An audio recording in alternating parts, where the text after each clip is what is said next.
What's going on, everyone? Welcome back to the channel. In this review, we'll be going through the 1984 classic, A Nightmare on Elm Street. Get your popcorn, get your drinks, get comfy, but whatever you do, don't fall asleep.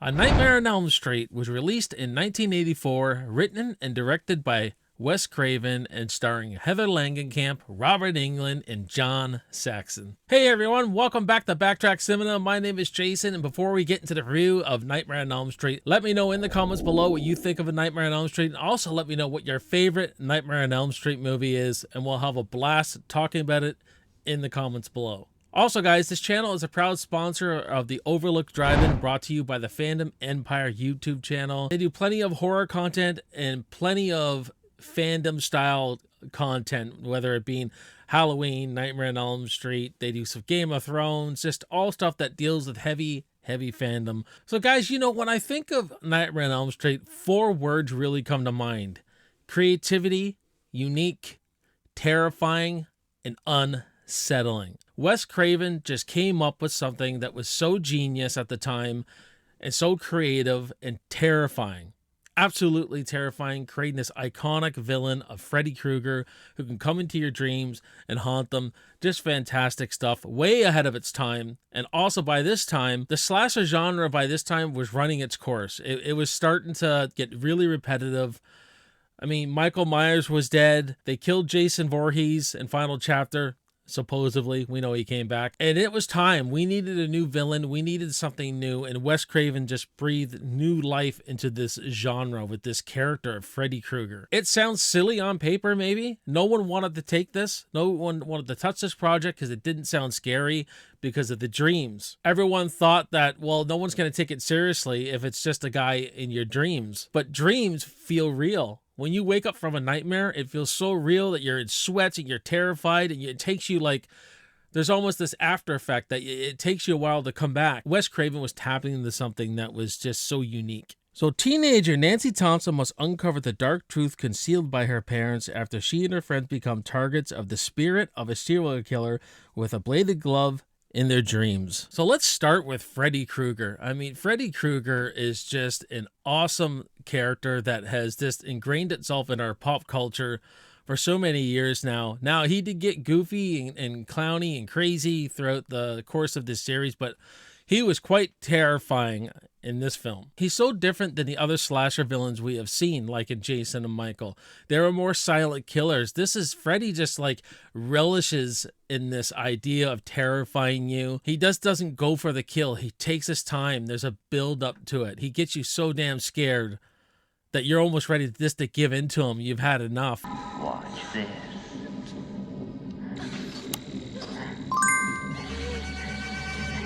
And he just bathes in it. He loathes in it. He's you know, sadistic and maniacal with that laugh.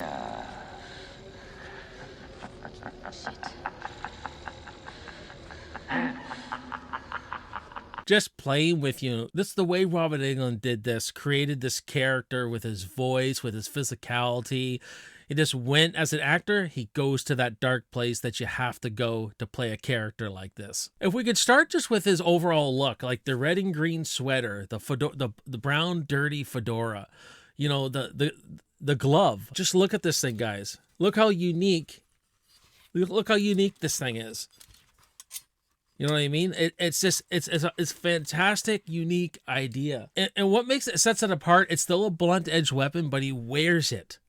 He wears it. It's almost something personal. You could almost imagine, you know, that scene at the beginning of the movie where he's making this thing, and you know, the thoughts he's thinking of, what he's going to do to these children, right? And him being child killer just is creepy enough. That's like, there's no worse crime in this world than hurting a child.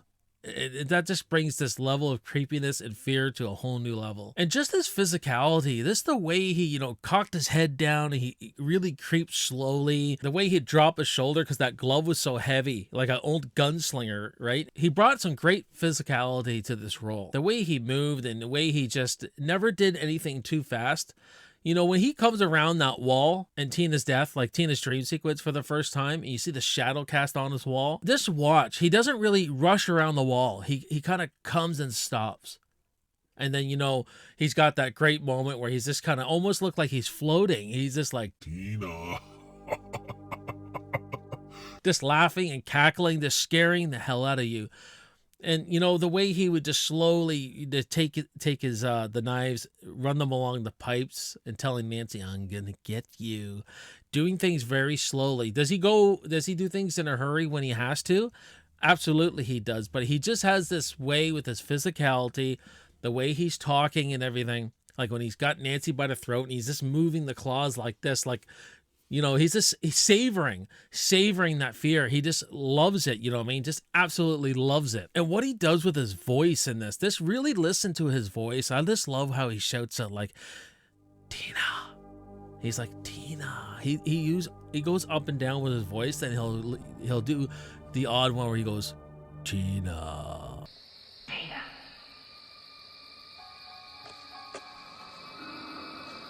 Tina. Just the range he's giving you, you know what I mean? And Robert Englund really created this character too. It was not just Wes, because Robert Englund brought that physicality. Wes Craven was getting cold feet on using the fedora. They made Robert Englund try on all these hats, and it was Robert Englund who said, no, this is your original vision. Keep the fedora. You know, it could hang over my eye and we could light one eye, and it would look creepy. But he thought it would look like Indiana Jones. He goes, no. They're not going to link it that way. And he stood there and everything with the fedora, and he goes, look at the shadow on the wall of me. Seeing that shadow, just the imagery of it and everything, it's just awesome. And just Wes Craven's directing overall. Just, he had a vision. He knew what he wanted. He executed well. Like, this movie has so much imagery all coming up from his mind. Just think of all the imagery in this has. It's like imagery overload. Not only is the story unique and creative, but just the imagery he gave us. Whether it's Tina's death, the way she goes up in the room, or Tina in the body bag, Tina with the eels, you know, the glove coming up through Nancy's legs in the bathtub, Freddy coming through the wall. Just amazing stuff. And the way they chose to light him, like keep him in the shadows all the time. There's even some symbolism here and there, like, and when we first see Tina in her dream and that lamb runs across, that's Wes Craven telling you Tina's being led to a slaughter. She's not coming out of this dream alive eventually. And the other characters, man, these kids, they feel so real. This movie does not feel like an 80s film per se. It feels timeless to me because of the characters so grounded in reality. And just you latch on to them because every day is a struggle with them, because if they go to sleep, they could possibly be dead before they wake up. I mean, the guy who plays Rod is great. Amanda Wyss is great. John Saxon as the father is absolutely terrific. And let's talk Nancy. With a character like Freddy, who's so maniacal and evil and loathes in this evil, what better final girl to have for Freddy than Nancy? Here's a girl who stands up to the fear, who faces fear. She faces challenges in her life. Just look how much we get to know about her. You know, at first she's that real nice next door kind of girl with a real head on her shoulders, who doesn't back down from anyone. You see her take the knife right out of Rod's hands. You see him fight back against Johnny Depp when he goes, why was he so scared about a stupid dream anyway? It's just like, he was scary, that's why. Fighting back all the time. Then we see she's from this broken family. Her mom's a drunk, so she's got her own problems in her life, but she doesn't let this stuff get her down. So she fights Freddy. With every single dream, she learns, you know, I got to stay awake. She learns how to survive with every nightmare. And then when she learns that she can pull things out of her dream, that changes the game for her, and she gets a plan, you know what I mean? And I just really like that about the character, how she doesn't back down from a fight. She comes across as the girl next door, very cute, probably everyone really likes, but fights through things. She's a survivalist, man. She's got this survivor nature to her, and it's just a perfect protagonist for Freddy. It's perfect. And you get some really good drama in this movie, like that fight between Nancy and her mom, where her mom just doesn't believe her, that where she got the hat out of the sleep clinic. Feel better? You call this feeling better? Or maybe I should grab that bottle and veg out with you. Avoid everything happening to me by just getting good and loaded. I love this moment, because this moment where she takes her down to the cellar, this is the unsettling moment. I love this moment where the mother tells Nancy all about the backstory of Freddy, of who he was, this child murderer, and us parents got together and torched him in his boiler room. And took his knives.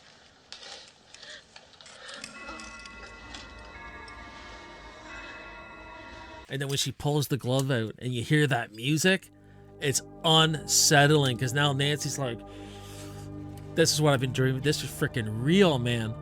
Just amazing stuff. Let's move on to the dream sequences. The dream sequences are great. And along with this, we'll talk about the kills and some of the jump scares that I really like. The dream sequences are great because they're kind of grounded in what's familiar and what's real to the characters. They're dreaming about like going outside their yard, going into the boiler room, and the boiler room just suits Freddy so much. And it's underneath that school. It's like the hell of school. You know what I mean? If we look at school as being heaven, as you like, the bright side where everything's good and good and safe and secure, then you got this below surface of this boiler room where this evil presence is lurking. So I love how West has created these dreams with a lot of reality to it, places we've been. And I don't know about you guys, but normally when I have a nightmare, it's nothing too fantastical. It's usually something like outside my street or a place that's familiar to me in my thoughts running around. I like how he really grounded the dreams. You know, we get a dream and we get the school sequence with Nancy. That's just fantastic. Loads of imagery in it. You get, you know, Tina's death, you know, out in the street and in her house. And we get Nancy walking around her streets and going to the sheriff's station. Just dreams that all happen within her own neighborhood, her school, her neighborhood, all that kind of stuff. It's just great how he did that. And I like in the dreams too, where Freddy can get you at any time he wants. When you've got that fear, he feeding off that fear. And if you notice too, when his victims are running, whether it's Nancy or Tina, I noticed this mostly with Tina, but when she's almost running in one spot, almost like she's running so slow she can't go anywhere. Just like a dream, Wes adds that little nuance, that little subtle thing in there that I think is just this great if you pick up on it. It's just fantastic. And obviously Johnny Depp's death is iconic. You know what I mean? With it, when he gets sucked into bed, the blood goes everywhere. But Tina's death is probably the best horror kill in horror history, as far as I'm concerned. Then you see him in the sheets with her, like he's right in there in the sheets with her, slices her open, and the way she just goes up, the way she's shrieking and screaming, it's just chilling.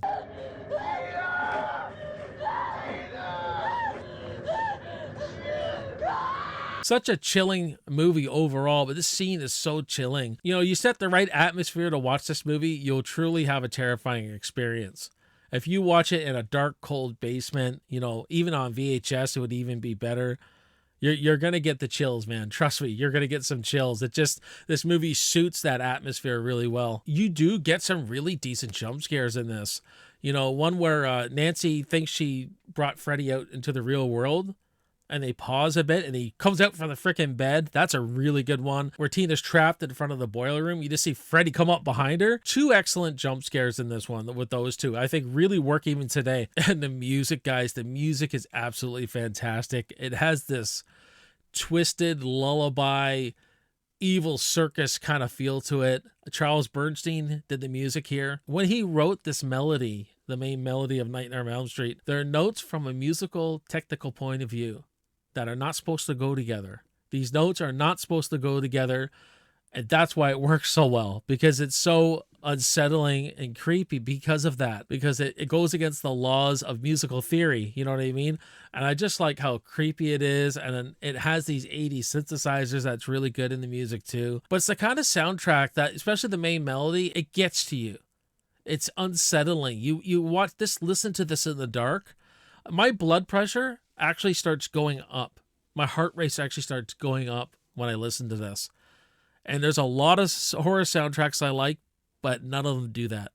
None of them actually get in there under my bones and do that. And that's what the movie does. The movie just gets into my bones and that creep factor. Now, in saying all this good stuff, I would like to say this movie is perfect, and for all intensive purposes, it's a perfect horror film for me. Bob Shea was the only one who believed in this project. That's what New Line Cinema is. It's the house that Freddy built because Freddy saved it. And Bob Shea just believed in Wes Craven's vision. He was the only one who believed in it. But there are some decisions that, like that ending, that jump scare kind of ending where the mother gets pulled through the window. I just wish they would have kept Wes Craven's original ending where Nancy comes out of the door, she gets on the school bus, it's in the fog, and she just drives away. The bus drives away into the fog, and maybe just pan over to the girl skipping, go 1, 2, Freddy's coming for you.